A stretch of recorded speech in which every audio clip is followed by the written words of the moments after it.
Hi hello ನಮಸ್ತೆ. ನಾನು ನಿಮ್ಮ ಗೀತಾಶ್ರೀ ಸಕ್ರಾಯಪಟ್ಟಣ. ಈಗ ಮಳೆಗಾಲ ಅಲ್ವಾ, ಮಳೆಗಾಲ ಸ್ಟಾರ್ಟ್ ಆಯಿತು. ಚಳಿ ಇರುತ್ತೆ ಸ್ವಲ್ಪ. ಚಳಿಗೆ ಬಿಸಿ ಬಿಸಿ ಬಿಸಿಯಾದ ಈ ಥರ ಬಾತ್ ತಿಂದರೆ ಮತ್ತೊಮ್ಮೆ ತಿನ್ಬೇಕಂತೀರ. ಮಕ್ಕಳು ಸಹ ಇಷ್ಟಪಡ್ತಾರೆ, ದೊಡ್ಡವ್ರಿಗೆ ಪ್ರತಿಯೊಬ್ಬರಿಗೂ ಇಷ್ಟ ಆಗುತ್ತೆ. ತುಂಬ ರುಚಿಕರವಾಗಿರುತ್ತೆ. ಎಷ್ಟು ಟೇಸ್ಟಿಯಾಗಿರುತ್ತೆ ಅಂದರೆ ಅಷ್ಟು ರುಚಿಕರವಾಗಿರುತ್ತೆ. ನಾವು ತರಕಾರಿ ಸಹ ಯಾವುದೇ ತರಕಾರಿ ಸಹ ಯೂಸ್ ಮಾಡಿ ಮಾಡ್ಬೋದು. ಹೇಗೆ ಮಾಡೋದು ಅಂತಲೂ ಸಹ ನೋಡ್ಕೊಂಬರೋಣ ಬನ್ನಿ. ನಾನಿಲ್ಲಿ ನೋಡಿ ತರಕಾರಿ ತೊಗೊಂಡಿದ್ದೀನಿ. ನೀವು ಎಷ್ಟು ಥರದ ತರಕಾರಿನಾರು ತೊಗೋಬೋದು. ಇಲ್ಲಿ ನಾನು ಇದಕ್ಕೆ ಗರಂ ಮಸಾಲ, ಸ್ವಲ್ಪ ವಾಂಗಿಬಾತ್ ಪೌಡರು, ರಸಂ ಪೌಡರ್ ಇಷ್ಟನ್ನು ಸಹ ಯೂಸ್ ಮಾಡಿಕೊಂಡು ಮಾಡ್ತಾಯಿದ್ದೀನಿ. ತುಂಬ ಅಂದರೆ ತುಂಬ ರುಚಿಕರವಾಗಿರುತ್ತೆ. ಒಮ್ಮೆ ಟ್ರೈ ಮಾಡಿ. ಹೇಗೆ ಮಾಡೋದು ಅಂತ ನೋಡ್ಕೊಂಬರೋಣ. ನಾನಿಲ್ಲಿ ಒಗ್ಗರಣೆಗೆ ಈರುಳ್ಳಿ ಮತ್ತು ಟೊಮೊಟೊ ಕಟ್ ಮಾಡಿ ಇಟ್ಕೊಂಡಿನಿ. ಈರುಳ್ಳಿ ಒಂದು ದಪ್ಪ ಈರುಳ್ಳಿನ ಕಟ್ ಮಾಡಿದ್ದೀನಿ. ಟೊಮೊಟೊ ಚಿಕ್ಕದಾಗಿರೋದು 2 ಕಟ್ ಮಾಡಿಟ್ಟಿದ್ದೀನಿ. ತರಕಾರಿ ಬಂದು ನಾನಿಲ್ಲಿ ಬೀನ್ಸು, ಕ್ಯಾರೆಟು, ಗೆಡ್ಡೆಕೋಸು ತೊಗೊಂಡಿದ್ದೀನಿ. ಇಲ್ಲಿ ಕ್ಯಾಪ್ಸಿಕಮ್ ತೊಗೊಂಡಿದ್ದೀನಿ. ಹಾಗೆ ತೊಂಡೆಕಾಯಿ ತೊಗೊಂಡಿದ್ದೀನಿ.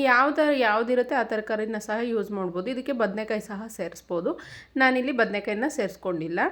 ಬದನೆಕಾಯಿ ಸ್ಕಿಪ್ ಮಾಡ್ಕೊಂಡಿದ್ದೀನಿ ನಾನಿಲ್ಲಿ. ಇದಕ್ಕೆ ಆಲೂಗಡ್ಡೆ ಸಹ ಸೇರಿಸ್ಕೋಬೋದು. ಪ್ರತಿಯೊಂದು ನೀವು ಯಾವ ತರಕಾರಿ ತಿಂತೀರೋ ಆ ತರಕಾರಿನ ಯೂಸ್ ಮಾಡಿಕೊಂಡು ಮಾಡ್ಬೋದು. ನಾನಿಷ್ಟು ತರಕಾರಿ ಇರೋದನ್ನ ಯೂಸ್ ಮಾಡಿಕೊಂಡು ಮಾಡ್ತಾಯಿದ್ದೀನಿ. ಹಾಗೆ ಈ ಥರ ಚಿಕ್ಕ ಚಿಕ್ಕದಾಗಿ ಕಟ್ ಮಾಡಿ ಇಟ್ಕೊಳ್ಳಿ. ತರಕಾರಿನ ಚಿಕ್ಕದಾಗಿ ಕಟ್ ಮಾಡಿದಷ್ಟು ಚೆನ್ನಾಗಿರುತ್ತೆ. ಅದಾದ ನಂತರ ನಾನಿಲ್ಲಿ ಒಂದು ಪಾತ್ರೆಯಲ್ಲಿ ತರಕಾರಿ ಬೇಯೋದಕ್ಕೆ ಮತ್ತು ನಾವು ಬಾತ್ ಮಾಡೋದಕ್ಕಲ್ವಾ, ಹಾಗಾಗಿ ನಾವು ತರಕಾರಿನ ಫಸ್ಟ್ ಒಗ್ಗರಣೆಗೆ ಹಾಕೊತೀವಿ.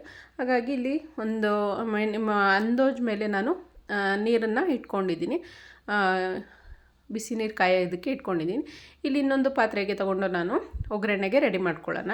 ಇಲ್ಲಿ ಒಗ್ಗರಣೆಗೆ ಅಷ್ಟೇ ನಾನು ತುಪ್ಪ ಮತ್ತು ಎಣ್ಣೆ ಎರಡೂ ಸಹ ಯೂಸ್ ಮಾಡ್ತಾಯಿದ್ದೀನಿ. ಬೇಡ ಅಂತಂದರೆ ತುಪ್ಪ ಸ್ಕಿಪ್ ಮಾಡ್ಬೋದು. ತುಪ್ಪ ಇದೆಲ್ಲ ಅಂದರೆ ಬರೀ ಎಣ್ಣೆ ಮಾತ್ರ ಹಾಕೋಬೋದು. ಅಡುಗೆ ಎಣ್ಣೆ ಮಾತ್ರ ಹಾಕೋಬೋದು. ನಾನಿಲ್ಲಿ ಅಡುಗೆ ಎಣ್ಣೆ ಮತ್ತು ತುಪ್ಪ ಎರಡೂ ಸಹ ಸೇರಿಸ್ಕೊಳ್ತಾ ಇದ್ದೀನಿ. ಸ್ವಲ್ಪ ಆಯಿಲ್ ಕ್ವಾಂಟಿಟಿ ಜಾಸ್ತಿನೇ ಇರಬೇಕು ಇದಕ್ಕೆ. ನಾವು ತರಕಾರಿ ಎಲ್ಲ ಸ್ವಲ್ಪ ಹೊತ್ತು ಆಯಿಲಲ್ಲೇ ಬೇಯಿಸೋದ್ರಿಂದ ಸ್ವಲ್ಪ ಆಯಿಲ್ ಜಾಸ್ತಿ ಹಾಕ್ಕೊಂಡಷ್ಟು ಚೆನ್ನಾಗಿರುತ್ತೆ. ಟೇಸ್ಟು ಅಷ್ಟೇ ರುಚಿಕರವಾಗಿರುತ್ತೆ. ಬನ್ನಿ, ನಾನೀಗ ಎಣ್ಣೆನ ಸೇರಿಸ್ಕೊಂಡಿದ್ದೀನಿ. ಅದಾದ ನಂತರ ಇದಕ್ಕೆ ಸ್ವಲ್ಪ ತುಪ್ಪನೂ ಸಹ ಆ್ಯಡ್ ಮಾಡ್ಕೊಳ್ತೀನಿ. ಆಗಲೇ ಹೇಳ್ದಾಗೆ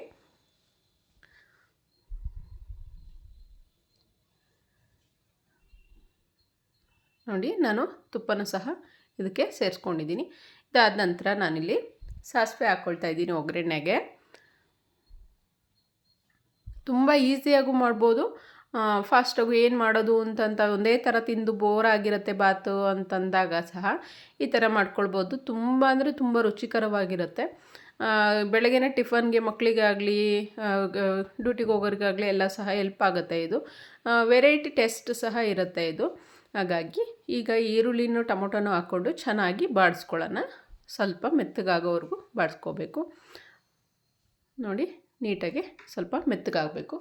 ಅದಾದ ನಂತರ ನಾನಿಲ್ಲಿ ತರಕಾರಿ ಏನು ಕಟ್ ಮಾಡಿಟ್ಟಿದ್ನಲ್ಲ, ನೀಟಾಗಿ ಸ್ವಲ್ಪ ಉಪ್ಪು ಹಾಕ್ಬಿಟ್ಟು, ಪುಡಿ ಉಪ್ಪು ಹಾಕಿ ನಾನು ವಾಶ್ ಮಾಡಿಬಿಟ್ಟು ಹಾಕ್ಕೊಳ್ತಾಯಿನಿ.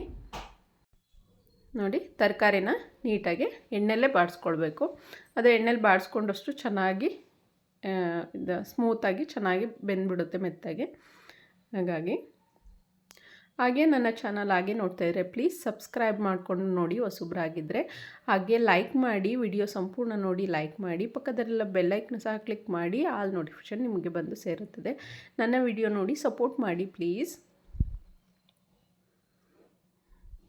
ನೋಡಿ, ನಾನೀಗ ಸ್ವಲ್ಪ ಐ ಫ್ಲೇಮಲ್ಲಿ ಇಟ್ಬಿಟ್ಟು ಲಿಡ್ ಕ್ಲೋಸ್ ಮಾಡಿ ಒಂದು 2 ಮಿನಿಟ್ಸ್ ಬೇಯಿಸ್ಕೊಂಡೆ. ಅದು ಆವೆಲ್ ಬೆಂದಷ್ಟು ಬೇಗ ನೋಡಿ ಎಷ್ಟು ಸಾಫ್ಟ್ ಆಗಿಬಿಡ್ತು ತರಕಾರಿ ಎಲ್ಲ. ನೀಟಾಗಿ ತರಕಾರಿ ಸಾಫ್ಟ್ ಆಗಿದೆ. ಈ ಟೈಮಲ್ಲಿ ನಾನು ಇದಕ್ಕೆ ಸ್ವಲ್ಪ ಒಂದು 1/4 ಟೀ ಸ್ಪೂನಷ್ಟು ಅರಿಶಿನ ಹಾಕ್ಕೊಳ್ತಾ ಇದ್ದೀನಿ ಕಲರ್ಗೆ. ಅದಾದ ನಂತರ ಧನಿಯಾ ಪುಡಿ, ಅಚ್ಚ ಧನಿಯಾ ಪುಡಿ ಮತ್ತು ಅಚ್ಚ ಖಾರದ ಪುಡಿನ ನಮಗೆ ಖಾರಕ್ಕೆ ಎಷ್ಟು ಬೇಕೋ ಅನುಗುಣವಾಗಿ ಅಷ್ಟು ಹಾಕಿ, ನಾನಿಲ್ಲಿ 1.5 ಸ್ಪೂನು ಎರಡನ್ನೂ ಸಹ ಹಾಕ್ಕೊಳ್ತಾ ಇದ್ದೀನಿ. ಒಂದೇ ಕ್ವಾಂಟಿಟೀಲಿ ಖಾರಕ್ಕೆ ಎಷ್ಟು ಬೇಕೋ ಅಷ್ಟು ನೋಡ್ಕೊಂಡು ಹಾಕ್ಕೊಳ್ಳಿ. ಅದಾದ ನಂತರ ನಾನಿಲ್ಲಿ ಗರಂ ಮಸಾಲೆ ತೊಗೊಂಡಿದ್ನಲ್ಲ, ಆವಾಗೆ ತೋರಿಸಿದ್ನಲ್ಲ, ಅದೇ ಗರಂ ಮಸಾಲೆನ ನಾನಿಲ್ಲಿ ಸ್ವಲ್ಪ ಹಾಕ್ಕೊಳ್ತಾ ಇದ್ದೀನಿ. ಇದೊಂದು ಅರ್ಧ ಟೀ ಸ್ಪೂನಷ್ಟು ಆದರೂ ಸಾಕು. ಅದಾದ ನಂತರ ವಾಂಗಿಬಾತ್ ಪೌಡರು ಮತ್ತು ಸ್ವಲ್ಪ ರಸಂ ಪೌಡರ್ ಇಷ್ಟನ್ನು ಸಹ ನಾನಿಲ್ಲಿ ಹಾಕ್ಕೊಳ್ತಾ ಇದ್ದೀನಿ. ಇದು ತುಂಬ ಟೇಸ್ಟ್ ಕೊಡುತ್ತೆ ಇದೆಲ್ಲ ಹಾಕೋದ್ರಿಂದ. ಇದೇ ಮೇಯ್ನಲ್ಲಿದ್ದು. ತುಂಬ ರುಚಿಕರವಾಗಿರುತ್ತೆ. ಅರೋಮ ಸಹ ಅದು ಮಿಕ್ಸ್ ಮಾಡುವಾಗೂ ತುಂಬ ಚೆನ್ನಾಗಿ ಅರೋಮ ಬರ್ತಾ ಇರುತ್ತೆ. ವೆರೈಟಿ ಟೇಸ್ಟ್ ಇರುತ್ತೆ. ಒಮ್ಮೆ ಟ್ರೈ ಮಾಡಿ. ಈ ಥರ ಎಲ್ಲ ತರಕಾರಿ ಮಿಕ್ಸ್ ಮಾಡಿಕೊಂಡು ನೀಟಾಗಿ ಆಯಿಲಲ್ಲೇ ಚೆನ್ನಾಗಿ ಬೇಯಿಸ್ಕೋಬೇಕು. ನೋಡಿ, ಈ ಟೈಮಲ್ಲಿ ನಾವೀಗ ರುಚಿಗೆ ತಕ್ಕಷ್ಟು ಉಪ್ಪು ಹಾಕ್ಕೊಳ್ಳೋಣ. ಇದಕ್ಕೆ ನಾನು ಕಲ್ಲುಪ್ಪನ್ನೇ ಬಳಸ್ತಾ ಇದ್ದೀನಿ. ರುಚಿಗೆ ತಕ್ಕಷ್ಟು ಉಪ್ಪು ಹಾಕ್ಕೊಂಡು ಚೆನ್ನಾಗಿ ಮಿಕ್ಸ್ ಮಾಡ್ಕೊಳ್ಳೋಣ. ಅದಾದ ನಂತರ ಇಲ್ಲಿ ಬಿಸಿ ನೀರು ಕಾಯಕ್ಕಿಟ್ಟಿದ್ವಲ್ಲ, ಆ ನೀರನ್ನ ಇದಕ್ಕೆ ಹಾಕ್ಕೊಳ್ಳೋಣ. ಈಗ ತರಕಾರಿನ ಸಹ ಬೆಂದಿರುತ್ತೆ. ಬಿಸಿ ನೀರು ಹಾಕೋದ್ರಿಂದ ಇನ್ನೂ ಸ್ವಲ್ಪ ಬೇಗ ಆಗಿಬಿಡುತ್ತೆ. ನಮಗೆ ಫಾಸ್ಟಾಗೂ ಸಹ ಮಾಡ್ಕೊಳ್ಬೋದು. ಇದು ಒಂದು ತರಕಾರಿ ಎಲ್ಲ ಹೆಚ್ಚು ರೆಡಿ ಮಾಡಿಕೊಂಡ್ರೆ 10 ನಿಮಿಷ ಸಾಕು ನಮಗೆ. 10ರಿಂದ 15 ನಿಮಿಷದೊಳಗೆ ನಮಗೆ ಟಿಫನ್ ರೆಡಿ ಆಗೋಗುತ್ತೆ. ನಾನೆಲ್ಲ ಲಿಡ್ ಕ್ಲೋಸ್ ಮಾಡಿ 2 ನಿಮಿಷ ಬಿಡ್ತಾಯಿದ್ದೀನಿ. ಇದು ಸಹ ಬೇಗ ಕುದಿ ಬಂದುಬಿಡುತ್ತೆ. ಬಿಸಿ ನೀರು ಹಾಕೋದ್ರಿಂದ ಬೇಗ ಕುದಿ ಬಂದಿರುತ್ತೆ. ನೋಡಿ, ತರಕಾರಿನ ಸಹ ನನಗೆ ತುಂಬ ಸಾಫ್ಟ್ ಆಗಬಾರ್ದು, ಮೀಡಿಯಮ್ ಆಗಿದೆ. ಇಷ್ಟಿದ್ರೆ ಸಾಕು, ಬಾಯಿಗೆ ಚೆನ್ನಾಗಿ ಸಿಗ್ತಾ ಇರುತ್ತೆ. ನೋಡಿ, ಈ ಟೈಮಲ್ಲಿ ನಾನು 1 ಓಳು ಕಾಯಿ ತೊಗೊಂಡಿದ್ದೆ. ಇದಕ್ಕೆ 1 ಓಳು ಪೂರ್ತಿ ಕಾಯಿ ತೊಗೊಂಡಿದ್ದೆ. ಈ ಕಾಯಿನ ಹಾಕಿಬಿಟ್ಟು ಚೆನ್ನಾಗಿ ಮಿಕ್ಸ್ ಮಾಡ್ಕೊಳ್ತೀನಿ. ಇದನ್ನು ಸಹ ಒಂದು ಚಿಕ್ಕ ಕುದಿ ಬರೋವರೆಗೂ ಬೇಯಿಸ್ಕೊಳ್ತೀನಿ.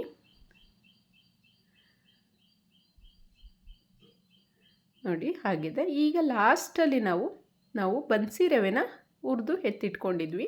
ಇದಕ್ಕೆ ಅಕ್ಕಿನಾರ ನೆನೆಸಿ ಹಾಕ್ಕೋಬೋದು, ರೈಸಲ್ಲಾರ ಮಾಡ್ಕೋಬೋದು ಅಥವಾ ರವೆಲ್ಲಾರ ಮಾಡ್ಕೋಬೋದು. ನಾನು ರವೆಲ್ ಮಾಡ್ಕೊಳ್ತಾ ಇದ್ದೀನಿ. ನೀವು ರೈಸಲ್ಲಿ ಮಾಡ್ಕೊಳ್ಳೋದಾದ್ರೆ ಅಕ್ಕಿ ನೆನೆಸ್ಬಿಟ್ಟು ಒಂದು 10 ನಿಮಿಷ ನೆನೆಸ್ಬಿಟ್ಟು ಈ ಥರ ಹಾಕಿದ್ರೆ ಸಾಕು, ಬೇಗ ಆಗುತ್ತೆ. ಹಾಗೆ ಇದು ರೈಸಕ್ಕಿಂತ ರವೆಲ್ ಮಾಡಿದ್ರೆ ತುಂಬ ಟೇಸ್ಟಿಯಾಗಿರೋದು. ನಾನು 2 ಥರನೂ ಮಾಡಿದ್ದೀನಿ. ನನಗೆ ರವೆಲ್ ತುಂಬ ಟೇಸ್ಟ್ ಕೊಡ್ತು, ಹಾಗಾಗಿ ರವೆಲ್ಲಿ ಮಾಡಿ ತೋರಿಸ್ತಾ ಇದ್ದೀನಿ ನಿಮಗೆ. ಅದಾದ ನಂತರ ಈ ಥರ 2 ನಿಮಿಷ ಬಿಟ್ಬಿಟ್ಟು ಈ ಥರ ಟರ್ನ್ ಮಾಡಿಕೊಂಡ್ರೆ ಸಾಕು. ತುಂಬ ರುಚಿಕರವಾದ ರವೆ ಬಾತ್ ರೆಡಿ ಆಯಿತು. ನಮಗೆ ತುಂಬ ಇಷ್ಟ ಆಯಿತು. ನನ್ನ ಮಗ ಉಪ್ಪಿಟ್ಟು ಈ ಥರದ್ದೆಲ್ಲ ತಿಂತಾ ಇರಲಿಲ್ಲ. ಈ ಥರ ಮಾಡಿಕೊಟ್ಟಾಗ ತುಂಬ ಇಷ್ಟಪಟ್ಟು ತಿಂತಾರೆ ಮನೆಯಲ್ಲಿ. ಹಾಗಾಗಿ ಈ ಥರ ಮಾಡ್ತಾಯಿದ್ದೀನಿ.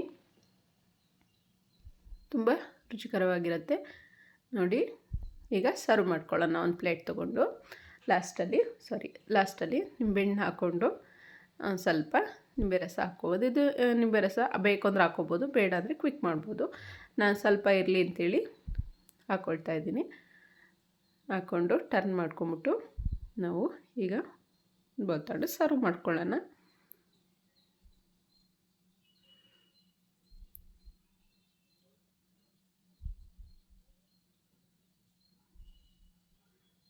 ನೋಡಿ, ನೋಡೋಕ್ಕೆ ಎಷ್ಟು ಚೆನ್ನಾಗಿದೆ ಗೊತ್ತಾ. ಅದ್ರ ಮೇಲೆ ಸ್ವಲ್ಪ ತುಪ್ಪ ಹಾಕ್ಕೊಂಡು ತಿಂತಾ ಇದ್ದರೆ ಆಹಾ, ಚಳಿಗೆ ಅದಕ್ಕೆ ಇನ್ನೊಮ್ಮೆ ಬಿಸಿ ಬಿಸಿದ್ದು ಬಾತ್ ತಿನ್ಬೇಕನ್ಸುತ್ತೆ. ಅಷ್ಟು ರುಚಿಯಾಗಿರುತ್ತೆ, ಅಷ್ಟು ಇದಾಗಿರುತ್ತೆ. ಮಕ್ಕಳು ಮಾತ್ರ ಇಷ್ಟಪಟ್ಟು ತಿಂತಾರೆ.